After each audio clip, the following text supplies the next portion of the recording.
ఓం survey జనా సుఖినో భవంతు, సమస్త సన్మంగళాని సంతు, అసతో మా సద్గమయ, తమసో మా జ్యోతిర్గమయ, మృత్యోర్మా మృతంగమయ. ఓం శాంతి శాంతి శాంతి.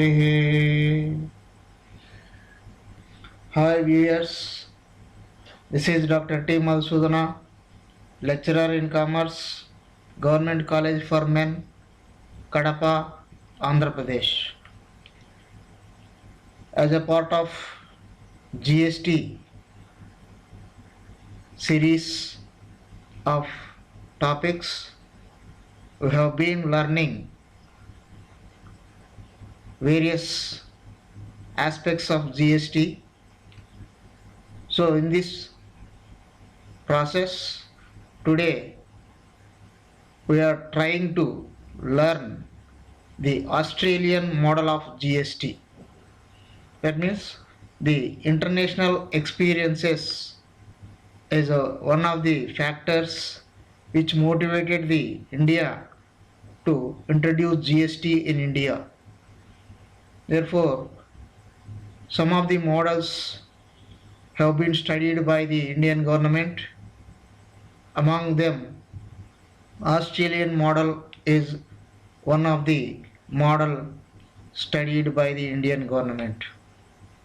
So, in this class, let us learn what is Australian model of GST, what are its features, what are the changes that have taken place in Australia after implementation of GST. Okay, so let us start the lesson.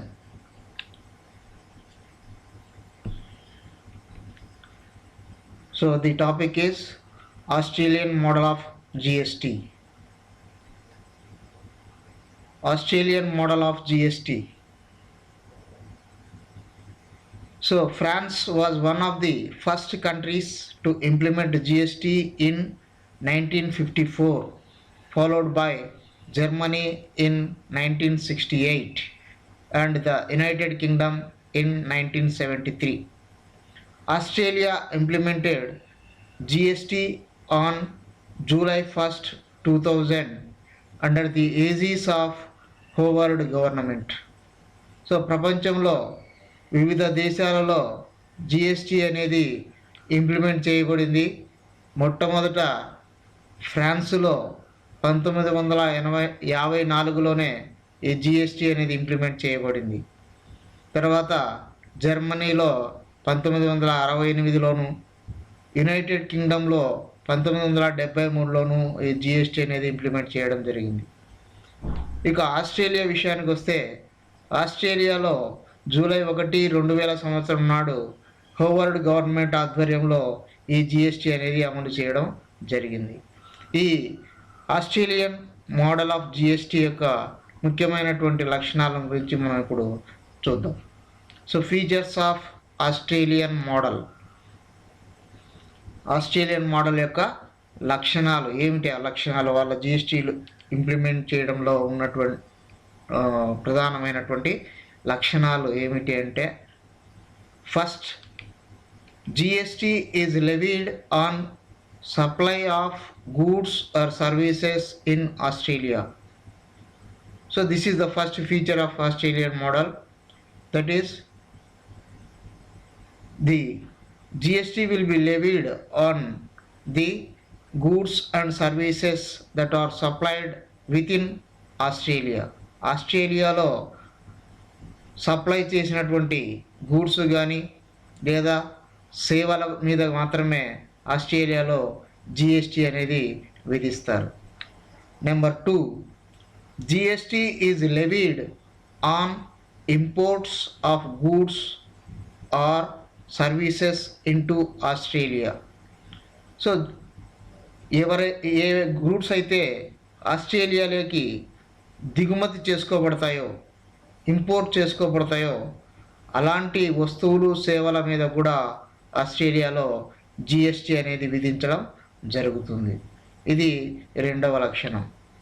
Next number 3, GST is not levied on exports of goods or services from Australia. అంటే Australia నుంచి ఏ వస్తువులైతే ఏ సేవలైతే ఇతర దేశాలకు ఎగుమతి చేయబడతాయో అలాంటి వస్తువులు సేవల మీద జిఎస్టి అనేది విధించడం జరగదు. ఇది ఆస్ట్రేలియా మోడల్లో ఉన్నటువంటి మూడవ లక్షణం. Number 4, rate of GST is 10% only. So ఆస్ట్రేలియాలో విధించేటువంటి జిఎస్టి రేట్ అనేది ఇట్ ఈజ్ ఓన్లీ 10%. అంటే ఒకే 10% మాత్రమే జిఎస్టి అక్కడ విధించడం జరుగుతుంది. Number 5, GST is administered by the tax office on behalf of the Australian government.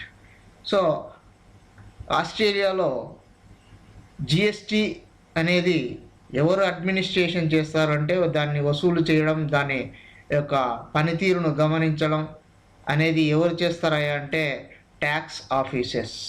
So GST కోసం ప్రత్యేకంగా ట్యాక్స్ ఆఫీసెస్ అనేవి ఎస్టాబ్లిష్ చేయడం జరిగింది. సో ఆస్ట్రేలియన్ గవర్నమెంట్ తరఫున ఈ ట్యాక్స్ ఆఫీసెసే జిఎస్టి యొక్క ఇంప్లిమెంటేషన్, విధి విధానాలు, అందులో ఉన్నటువంటి లోపాలు, అందులో ఉన్నటువంటి అన్నిటినీ కూడా పర్యవేక్షించడం, వాటికి చర్యలు తీసుకోవడం అనేది జరుగుతుంది. ఇది 5వ లక్షణం. Next number 6, revenue generated from GST is appropriated to the states and union territories by the Australian government. So GST ద్వారా వచ్చినటువంటి ఆదాయం ఏదైతే ఉందో, రెవెన్యూ ఏదైతే ఉందో, అది రాష్ట్రాలకు, కేంద్రపాలిత ప్రాంతాలకు ఆస్ట్రేలియన్ గవర్నమెంట్ అనేది పంపిణీ చేయడం జరుగుతుంది.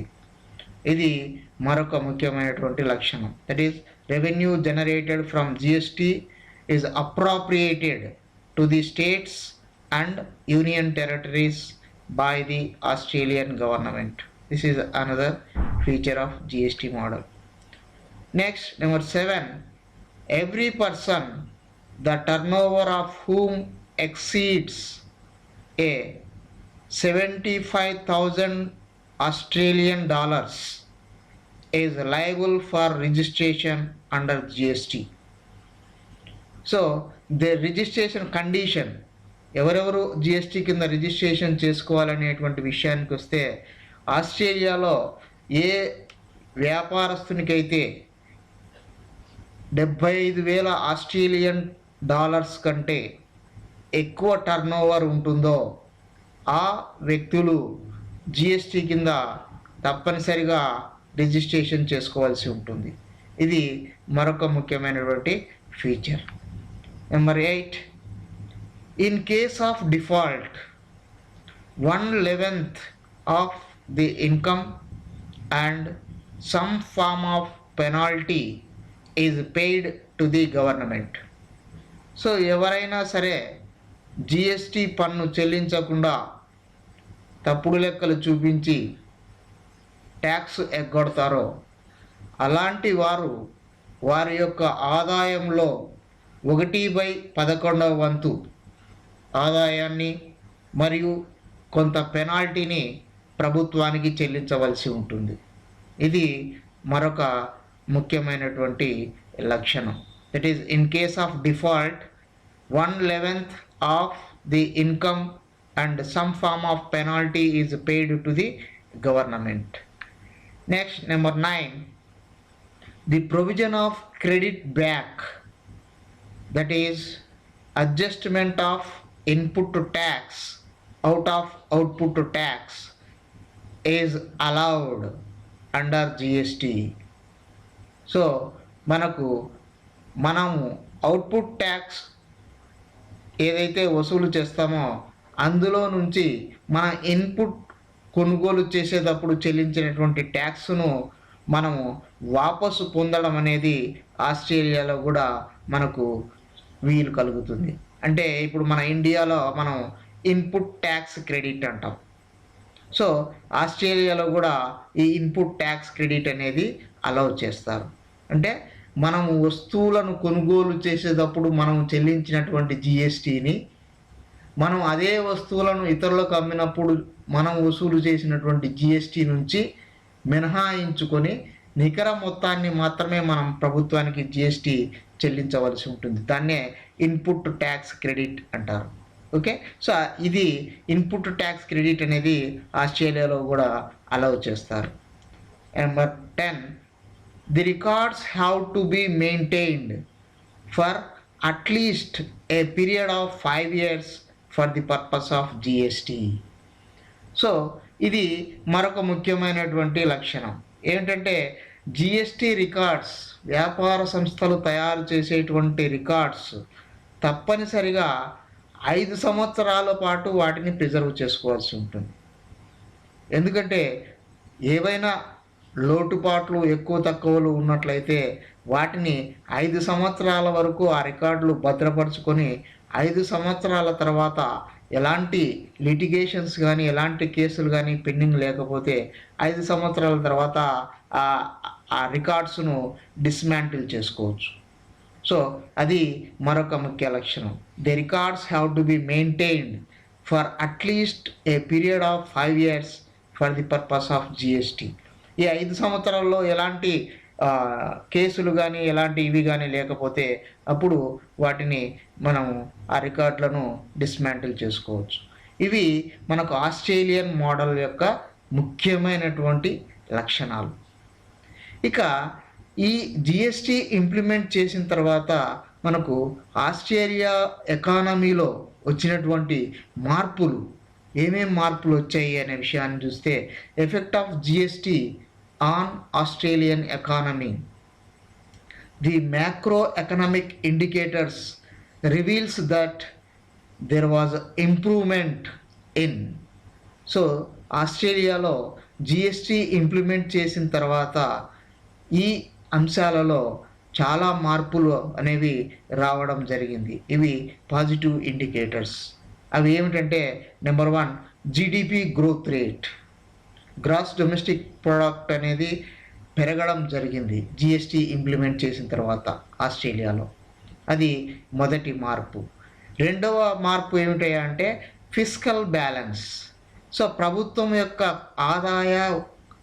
ఆదాయానికి ఎక్స్పెండిచర్కు ఉన్నటువంటి తేడా, ఖర్చులలో చాలా మార్పు అనేది సంభవించింది. ఎందుకంటే జిఎస్టీ ఇంప్లిమెంట్ చేసిన తర్వాత ప్రభుత్వం యొక్క ఆదాయం పెరిగింది. సో దాంతో మనకు ద్రవ్య నియంత్రణ అనేది ఆస్ట్రేలియాలో సాధ్యమైంది. సో అది రెండవ మార్పు. Next number 3, current account balance. Current account balance మనకు విదేశీ వర్తకంలో కరెంట్ అకౌంట్ బ్యాలెన్స్ అనేది పెరిగింది. అంటే current account balance inward balance, outward balance రెండు కూడా, అంటే the gap between current account, the imports and exports has been reduced drastically in Australian economy. That is number 3. Number 4, tax GDP ratio has been improved. That means ఆస్ట్రేలియాలో tax GDP ratio అంటే జీడిపిలో tax యొక్క percentage అనేది పెంపొందింది, improvement కనిపించింది. So కాబట్టి ఎందుకంటే tax యొక్క ఆదాయం పెరిగితే ఆటోమేటిక్గా ప్రభుత్వ యొక్క ఆదాయం అనేది ఖచ్చితంగా పెరుగుతుంది. అది మరొకటి. ఇక లాస్ట్ ఇంపాక్ట్ ఏంటంటే tax revenues generated. So GST implement చేసిన తర్వాత ట్యాక్స్ రెవెన్యూస్ అనేవి ఆస్ట్రేలియాలో బాగా ఇంప్రూవ్ అయినాయి. సో దానివల్ల ప్రభుత్వము అనేక కార్యకలాపాలు చేపట్టడానికి ఆస్ట్రేలియాలో వీలు కలిగింది.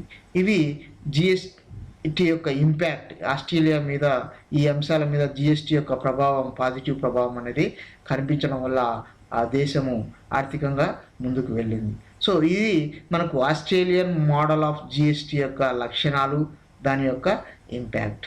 సో ఈ క్లాస్ విన్నందుకు ధన్యవాదాలు. Thank you very much.